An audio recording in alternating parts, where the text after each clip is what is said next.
लाखों में अपना बताता रहा। तुम्हें जिद पे अड़ा था मेरे लिए, राहों में खड़ा था मेरे लिए। झड़ी से लाके तुझको बाहर दे दिया, उतने लायक नहीं थे जितना मैं प्यार दे दिया। उतने लायक नहीं थे जितना मैं प्यार दे दिया।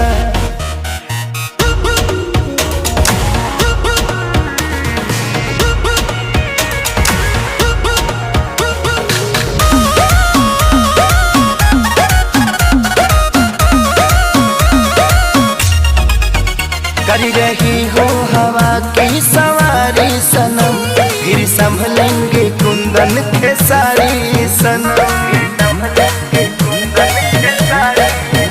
जल्दी सपने से अपने निकल जाओ तुम, अभी टाइम बहुत है, संभल जाओ।